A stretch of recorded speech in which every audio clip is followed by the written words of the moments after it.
ভালোবাসার মানুষের জন্যে নাম ধরে 3 বার পড়ুন, ভালোবাসবে, আপনার কাছে চলে আসবে, আর ফলাফলটা আপনি তাৎক্ষণিকভাবে পেয়ে যাবেন।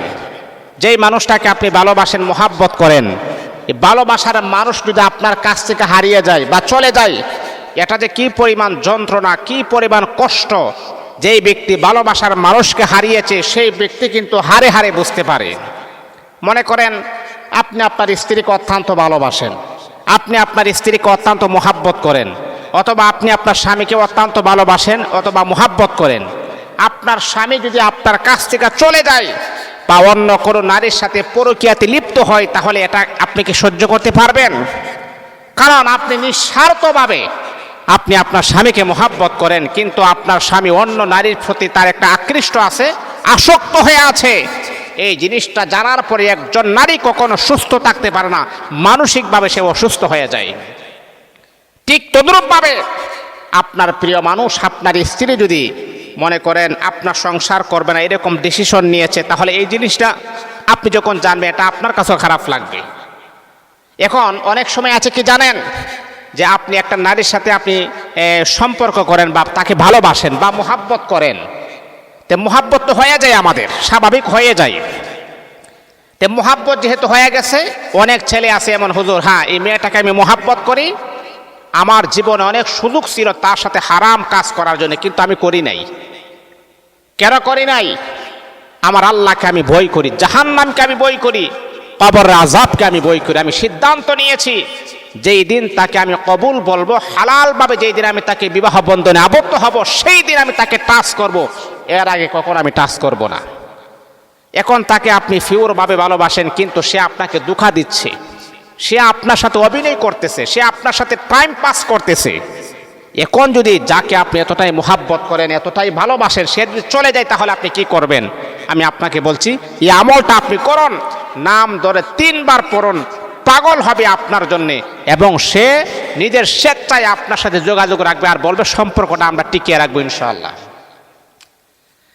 এ আল্লাহ পাক রব্বুল আলামিনের বান্দা, আপনার প্রিয় মানুষ যদি আপনাকে ধোঁকা দিয়ে বোকা বানিয়ে চলে যায়, এবং আপনার স্ত্রী যদি আপনার কাছ থেকে বিদায় হয়ে যদি চলে যায়, তাহলে স্বামী স্ত্রী মোহাব্বত এটা আল্লাহ প্রদত্ত একটা নিয়ামত। যেই ঘরের ভিতরে স্বামী স্ত্রী বেশি মোহাব্বত আছে, আপনার ঘরের ভিতরে টাকা পয়সা ব্যাংক ব্যালেন্স কম থাকতে পারে, কিন্তু আপনার ঘরের ভিতরে শান্তির কোনো অভাব আমার আল্লাহ দেন নাই। আপনার ব্যাংক ব্যালেন্স, টাকা পয়সা, ধন সম্পদ, গহনা সব কিছু আছে, কিন্তু স্বামী আর স্ত্রীর মাঝে কোনো মিল নাই, মোহাব্বত নাই, ভালোবাসা নাই। আছে না এমন? এমন আছে তো। আমি আমেরিকা পর্যন্ত এই সমস্যা আছে। আমেরিকা পৃথিবীর উত্তম রাষ্ট্র হচ্ছে আমেরিকা। মানুষ যেটাকে স্বপ্ন দেখে যে আমি যদি আমেরিকা যাইতে পারতাম। আমেরিকাতেও স্বামী স্ত্রী বসবাস করে, তাদের মাঝেও সমস্যা আছে। কারণ এই সমস্যা আমার কাছে ব্যক্ত করে, অনেকে ব্যক্ত করে। তা আমি বললাম যে এই আমলগুলা করেন। আমি সাজেশন দেই, যারা আমাকে ফোন দেই বা যারা আমাদের সাথে কথা বলতে চায়, আমি তাদেরকে সুন্দর একটা সাজেশন দিই, এই আমলগুলা করেন।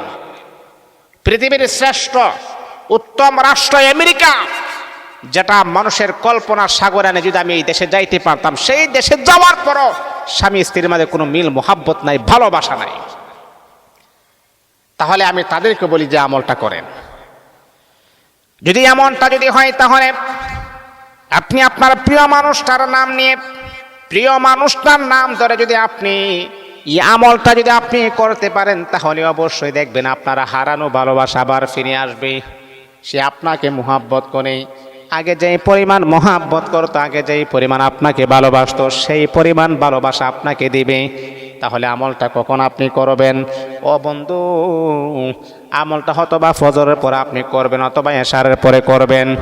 নামাজ পড়বেন, 5 ওয়াক্ত নামাজ যদি আপনি না পড়েন, তাহলে কিন্তু আমলটা কখনো গ্রান্টেড হবে না, কবুল হবে না। ওযু করে নেবেন, যেই নামাজ আপনি পড়বেন, এশারের পরে আমলটা করবেন, যাতে করে কেউ আপনাকে কোনো প্রকারের ডিস্টার্ব যেন না করে, এমনভাবে আমলটা আপনি করবেন। বন্ধুরা আমার, কিবলামুখী হয়ে বসে 3 বার দুরূদ শরীফ পড়বেন, 3 বার ইস্তিগফার পড়বেন, তারপরে সূরা তোহার 39 নম্বর আয়াতটা আপনি পড়বেন, তার নামটা আপনি লিখবেন, নাম ধরে নামটা লিখবেন, নামটা আগে পড়বেন। যদি তার নাম যদি হয় সুমাইয়া, সুমাইয়ার নামটা আগে নেবেন, তারপরে বলবেন ওয়া আলকাইতু আলাইকা মাহাব্বাতাম মিন্নি। আর পড়বেন আল্লাহ সুমাইয়া আমার স্ত্রী, সে দূরে চলে গেছে, আমার স্ত্রীকে আমার কাছে এনে দাও। একবার। আবার পড়বেন ওয়া আলকাইতু আলাইকা মাহাব্বাতাম মিন্নি। হায় আল্লাহ, আমার স্বামী আব্দুল করিম, আমার স্বামী আমার সাথে সম্পর্ক রাখতে চাই না, আল্লাহ আমার স্বামীর অন্তরে আমার মোহাব্বত ভালোবাসা জাগ্রত করে দাও।